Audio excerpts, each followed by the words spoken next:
there are real consequences to listening. I often like to say that the quality of our listening shapes the quality of our connection and the relationships. And in the workplace, everything gets done in and through relationships. Welcome to Work Better, the Steelcase podcast where we think about work and ways to make it better. I'm your host, Chris Congdon, and my guest today is listening expert Jeff Yip. Jeff is an associate professor of management at the Simon Fraser University in Vancouver, and he's also the director of ListeningWorks. It's a research group focused on listening and leadership development. And he's also the co-author of the popular May 2025 HBR article called, "Are You Really a Good Listener?" Jeff argues that many of us think we're good listeners, but we're really not. It was helpful to talk to Jeff about why being a good listener is so critical for business as well as marriage. I hope you enjoy the conversation. Hi, Jeff. Welcome to Work Better. Hi, Chris. Great to be here. We really appreciate you joining us. And actually, I kind of wish I had a chance to talk to you yesterday because last night my husband had the talk with me about how my listening skills have room for improvement.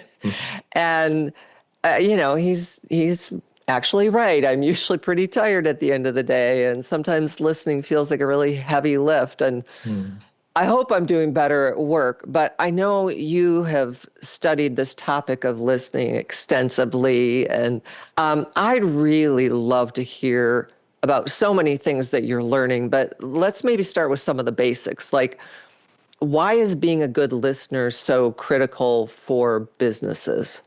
Yeah. Chris, thanks for sharing that. Listening is certainly not easy. It doesn't get better also with more experience and age. Oh, really? In fact, it sometimes gets harder as we think of kids being very curious. And I think with age, experience, and expertise, listening can get harder. And this is particularly important when we think about listening in business and leadership. Expertise and familiarity can sometimes breed assumptions, and assumptions prevent us from listening. And that's often the case with family members who we are very familiar with. Same with leaders who are very familiar with their business context and are comfortable with their experience. So the more we know, the more we assume, and the harder it is for listening. And that's why listening is such a critical skill and a difficult skill that leaders need to master. I think you're right. Like, I feel like also at work sometimes there's something that we really feel strongly about that we really want to say. And we're so busy thinking about what we want to say, we're not really paying attention to what the other person is talking about first. In your research, I know that you discovered kind of three, I'll call them ingredients, if you will, for good listening. Can you talk about what those three are? Yeah, and those are the essential elements of listening. So when we think of listening, what's helpful is to break it down to what is good listening. Yeah. And good listening comprises of three parts. The first is attention, so the quality of our attention, both our verbal and nonverbal attention.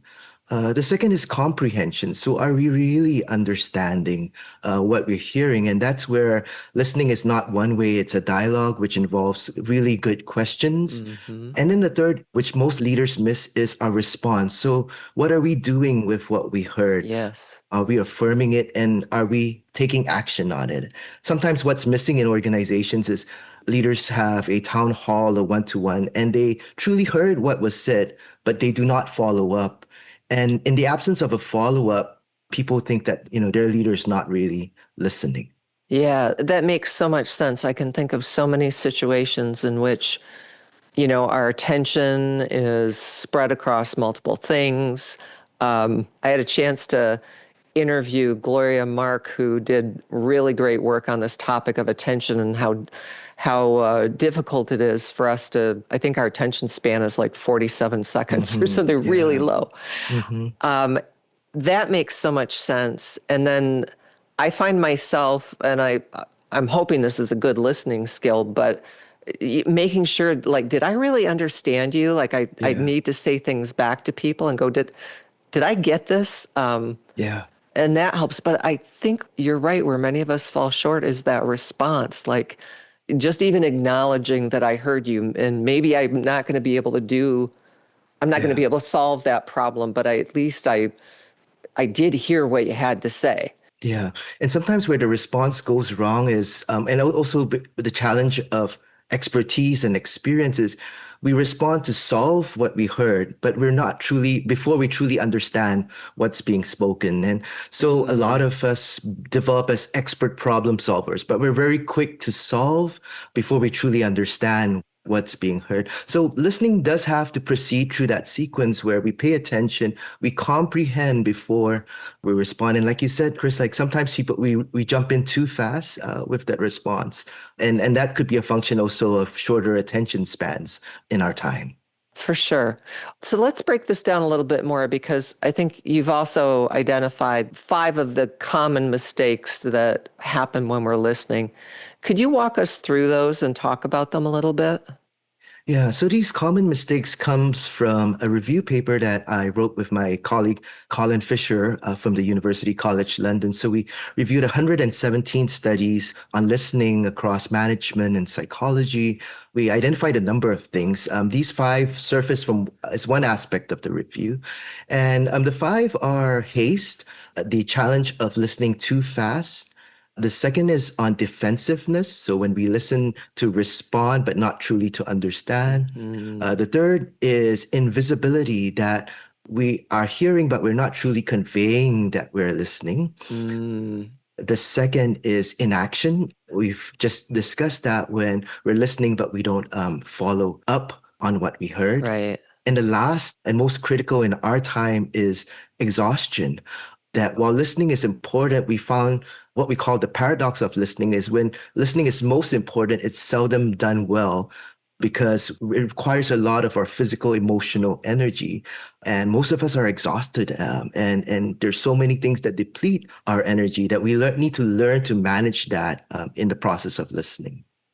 I feel like you're sharing this feedback with great empathy, which I appreciate, because I think I've done all 5 of those. I can think of so many situations where I'm like, yeah, okay, I'm running to another meeting. What is it that you wanted to tell me? Or like, I'm a little worried that you're going to say something to me that I don't really like. So I'm like, no, I don't, I don't want to hear it. And exhaustion for sure. Like just sometimes I'm like, oh, I don't know if I can hear anymore. Are we at like an inflection point, or there's some kind of urgency around this? Like, I'm curious what made you go through all of those papers and decide that this was really a topic to study? Yeah, I think the urgency and the inflection point is the demands and challenges with our attention. It's not going to go away. We're being bombarded by information, the opportunities to access different options and information is only going to go up. And that poses a challenge, not just our general attention, but our attention in listening, in building deep, authentic connections in the workplace. And I think listening is the medium by which we can build back up our attention again. If we look at listening as a context where we can focus our attention, increase our comprehension, build quality responses, I think the other aspects of our attention can also go up through listening. Is it almost like a muscle, like you're kind of building your listening muscles, so to speak? Yeah, it's almost like a muscle and a gym. So listening, I think, is our gym for working out on our attention. And it's not just an exercise. There are real consequences to listening. I often like to say that the quality of our listening shapes the quality of our connection and the relationships. And in the workplace, everything gets done in and through relationships. Sure. Really the building block of good working habits and relationships. So yeah, I think it is the gym by which we can do better. I mean, it's hard for any one of us, I guess, to feel like we matter, that we're making a difference if it feels like we're not being listened to and heard. So talking about kind of like this muscle thing, I just want to talk about the skill set around listening, because it feels like it's something like we don't get training in necessarily how to be a good listener. Right. We get training on how to be a good speaker, or we just assume that for somebody to have made their way through school, that they had to learn how to listen to their teachers and their professors. But can you just talk about why we don't really have that skill developed? Yeah, I think the challenge with listening, I like to say that there are two delusions that's universal that most people have, including myself. One, we think that we're a better driver than we are. Mm-hmm. And second is we think that we're a better listener. Mm-hmm. The thing with both of them is we take it for granted. Like as soon as we get the driver's license, we don't think about so much about how we improve our driving or get better. We just assume that we're great drivers now that we can drive. Right. Same with listening. We think that now we're able to hear and respond, that we're great listeners. Right. But the listener doesn't get to decide whether their listening is great. It's often other people. And what happens is we often don't get the feedback enough of where we fall short on listening. Number one is to get feedback, to make it a deliberate practice, to make it known to others, whether, it's at work, a trusted colleague, I'm engaging a coach to say that I'm really working on my listening skills and I'd like to get feedback where I fall short, where I've not paid attention, where how I've responded was not really comprehending what you said, or where I didn't follow up. So that's one that leaders need to be more focused in terms of their deliberate practice. So getting feedback is one. And the other tools that we've used and methods, and I'm glad to share more about that. Well, I really am curious, how you would teach listening, how you go about teaching listening, because again, I think about earlier in my career, I had a communications coach, but now that I think about it, it was all about my speaking. It wasn't about the other side of communications, the listening part of it. And I can't remember ever seeing that on a course curriculum or anything else, So, but first of all, can you teach those listening skills? Feedback was one thing you talked about that I thought was really helpful. Is there other ways you go about teaching? We can. I think if we think of the two modes of communication, speaking and listening, clearly we've thought of ways to teach better speaking. For myself too, like I was very nervous as a public speaker.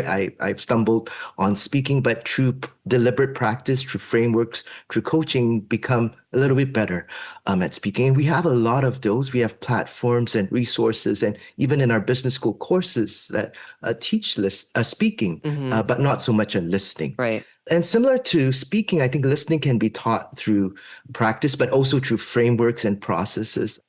One framework that I like to use to teach listening is the notion of what I call double loop listening. And this term is not new. Double loop comes from Chris Ardress. He's a management thinker who wrote articles about double loop learning. So there are two loops to learning. The first loop is just information and what was spoken. And one of the errors often people make with listening is, listening is just paraphrasing, speaking back, and reflecting. Well, but often people just reflect in that single loop, like just saying exactly what they heard, but not going deeper than that. And so single loop is quite limited. In fact, it doesn't change the conversation. It's just recycling what was said. Okay. And then the second level, which requires practice, is the second loop. The second loop is beyond what is spoken to understand what are the emotions that's driving what is spoken, what is the context, what is the motives, what are some of the assumptions. Expert listeners do really great at that, and it requires practice to reflect back. Is this how you're feeling about it? This is what I'm hearing. Keen to hear your thoughts about this. So it's reflecting back, not the exact words that a person said, but reading deeper into the motives, the emotions, and the context. So we practice this. If I'm hearing you right, it's like internalizing what the other person said. And to your point, like understanding the context or thinking about the why behind maybe the what was said. Is that right? Yeah, that's right. Okay. So listening should move the conversation forward. It shouldn't just circle within like, this is what you said, I'm just going to say back what you said. But just like our conversations, you interpret it in a certain way and then you reflect that back and then we move forward in our conversation through that. So the quality of the conversation is also the quality of the reflection and the second loop of listening. So in our conversation, we're talking about leaders a lot. We all need to be better listeners. I think we can all agree on that one. But in particular for leaders, like, is there a cost to an organization if leaders aren't listening so well, more so than just everybody in the organization? Yeah, I think there are three costs that I can think of. The first is around disconnection. So connection happens through listening often, just like we've discussed, like some of our examples, not just at work, but more in life with partners, family members, Mm-hmm. that listening is key. Feeling heard is key to a good relationship quality connection. And so when employees feel disconnected from their leaders, their managers, primarily often they don't feel heard, they don't feel listened to. So that's number one, the cost of listening. The second cost of listening is it creates resistance. So when people don't feel heard, they're more likely to not speak up, or they're more likely to undermine or to go against a Mm. certain direction. So listening creates this connection, it builds up resistance and resentment. And then finally, it creates cynicism where, when one is not listened to once, twice, or the third time, one feels like, okay, my leader's not really listening. They're just pretending to listen. And so then it creates cynicism where people don't voice out or really truly disengage from their work. Mm. So I think the damages are harsh, and starting from simple thing like really not listening effectively in conversations. And I think you just answered a question that I had running through my mind as you were talking, which is I'm connecting the dots between listening or maybe lack of good listening and a lot of the things that we hear business leaders worry about, like employee engagement. And you were just saying, that they become disengaged if they don't feel like they're being heard. So maybe that's one of the root causes of some of the behaviors that we're seeing in the workplace. Does that sound right to you? Yeah, that sounds right. And I think if we unpack the layers to employee engagement, like one of the findings is often cited is Gallup's research on engagement, and finding that, having a good friend at work is a very strong predictor of engagement. But if we dig deeper to that, often a good friend is someone who truly understands us and who listens. So I would push that even further to say just feeling heard is likely to be one of the strong predictors of engagement. If we want engaged employees, then we need to think about the quality of listening, and not just one-to-one listening. We want to think about large town halls, group level listening. And leaders with large organizations need to think about what are the channels for voice, input, and listening to happen. So yeah, I do think that that's critical for engagement. Yeah, you're so right. When I think about it, there are a lot of things that we do in this direction, like town halls, or like I have one-on-ones with people on my team. I'm sure that's, just a regular management practice, other kinds of meetings. But now you're making me wonder, like, going back to the mistakes that people make, are we doing those with too much haste, or are we doing those when we're not actually really ready to pay attention because we've got some other problem on our mind? So we're taking some of the right steps, but we're not closing the loop, to go back to the analogy you said before. That's right. So like just like Christine, your example of like, in your role, like you have one-to-ones, but there are other forms of listening too. And most managers do, like they have a range of ways they listen.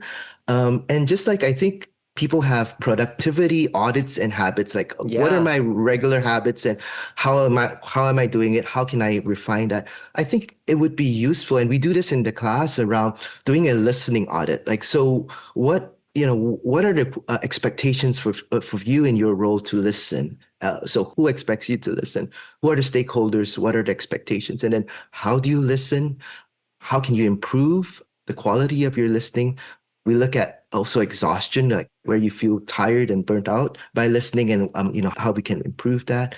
So I think there can be a design element to listening, that like taking a step back, looking at the demands of our listening in a week, and actually doing an audit and improving on that. I know you're not an interior designer, but a lot of our listeners are people who are focused on place and making place a good experience for people. And I'm curious if you have any advice for us who are doing that. Like, are there ways that we can create better conditions or infrastructure, if you will, for people to be better listeners? I think so. I think certainly we can design for effective listening. So I think just as Steelcase prides itself on design, I think in human interactions, we can design the physical environment, the social environment for effective listening. If we just think of the physical environment, if the acoustics are not right, and we talked on the role of exhaustion in listening, if our attention is being sapped away by bad acoustics in a room, it's going to be harder to listen. So it's harder to listen in a really noisy space. For sure. We also think of the physical positioning of people. For example, listening in a circle creates a mutuality that everyone can speak and listen. And often the challenge in the traditional classroom dynamic where there's one person in front and there's a lot of others, it's harder often for the person in front to listen because they feel the weight of the expectation of speaking. So even where we position ourselves sets up different expectations for speaking and listening. I would advocate for a circle environment, which creates a mutual expectation in a large group for listening. I love that so much. One, because I'm very anti-rectangle. And I know that sounds like a silly thing to be against when there's so many other issues, but I always just feel like when I'm at a rectangular shape, and you're trying to listen, you're trying to collaborate, and people are leaning back and forth because they can't make eye contact with each other or they can't see what's on the screen, and it feels like it's got this hierarchy, and I'd never thought about it from that perspective, that not only is maybe the person at the head of the table or the head of the classroom have like this kind of hierarchy dynamic going on, but also like you feel a lot of pressure because you're the one in the front of the room. That's right. And I'd never really thought about that before. Yeah, I feel the same with rectangles. So if you think of boardrooms and the leader sitting at the head of the table, or Thanksgiving dinner, if someone, whoever who's at the head of the table tends to be the one to speak more, it creates a social expectation. And then the reverse is a round table. So sitting at a round table denotes that there's equality in terms of our speaking and listening. So physical structures can really shape our listening, but also social structures. So one good example of effective listening is from Jeff Bezos. During his time at Amazon, he had this principle and he writes about it, about being the last to speak in the room, because he realizes because of his standing that people expect him to speak and would listen to him first, and that would shape the conversation. So just knowing that, like, the social structure of, or the rule of being the last to speak can kind of work against these social structures where we expect the most senior person to speak. Maybe if one is the most senior in the room, to be the last to speak, to allow other people to speak. I think that's such a wise principle for all of us to try and remember, because it's always tempting when you're in a leadership role to feel, well, maybe tempting is not the right word, but it's always like, I'm supposed to be a decision maker, so I should jump in there and give people direction and let them know what I think. And yeah, it can be a lot more effective if you try and let people be heard first. Yeah, it goes to your point when you started, Chris, that around like, why is it so hard for business leaders to listen? It is because there's that weight of expectation to speak. But if a manager or a leader can think about, my role is to be a chief listening officer, because we always think, oh, if I'm leading, it's to be a chief speaking officer. I got to say something. I got to make that input. But how if we reverse it a little bit to think about, being in that role is also about being a chief listening officer? That's so great. That's so great. Jeff, I could talk to you all day. I do want to ask for the benefit of myself, for my me search that's going on right now, but also for all of our listeners. Do you have like some just practical, like, here's some tips, here's some things to take away to where I could be a better listener tomorrow? Yeah, I think two things come to mind, and I've also been practicing this too. It's a mountain with no top. It's a life journey of practice. The first is listen to three conversations. In every conversation, there's actually three conversations that are happening. So there's the spoken conversation, and often where we fall short is we just reflect back the verbatim words.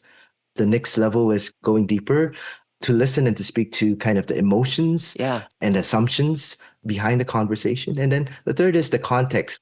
where is these words coming from? Where's this person in it? Trying to understand, that's where perspective taking and empathy comes in. Like, where is their perspective coming from? So not just the words, but the emotions, the motives, and the context. And if we attune our listening to that, all the time, I think it can grow with practice.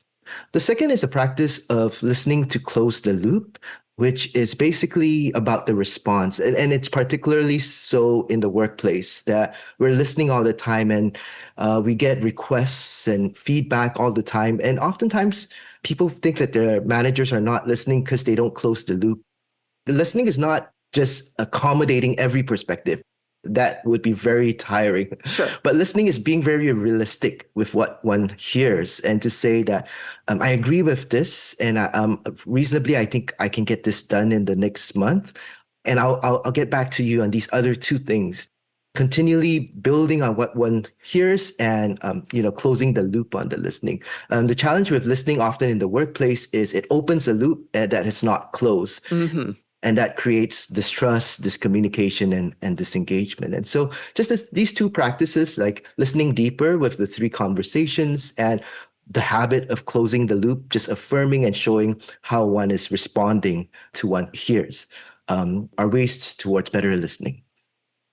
I think that's really good advice. And I'm so appreciative that you spent time with us today, Jeff. I know it's going to be helpful for me, and I'm sure it's going to be helpful for a lot of our listeners as well. So thank you so much for joining us today. Thanks, Chris. Appreciate your questions and really enjoyed the conversation. Yeah, me too. People who feel a sense of community at work are more likely to be highly engaged, more productive, and report greater well-being.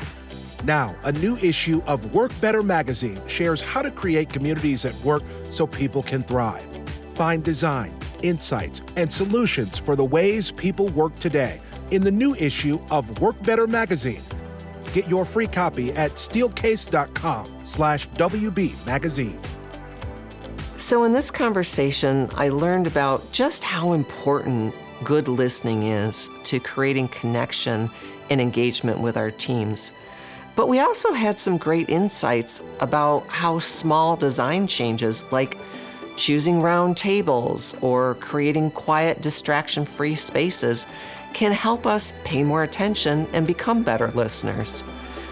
If you want to learn more about the power of the environment to impact our engagement at work, check out Season 1, Episode 3 with author Annie Murphy-Paul on groupiness at work. And before you go, if you enjoyed this episode, please share it with a friend or a colleague. And we'd love it if you follow us and visit us on steelcase.com/research to sign up for our new weekly newsletter on workplace research and design ideas delivered right to your inbox. Thanks again for being here, and we hope your day at work tomorrow is just a little bit better.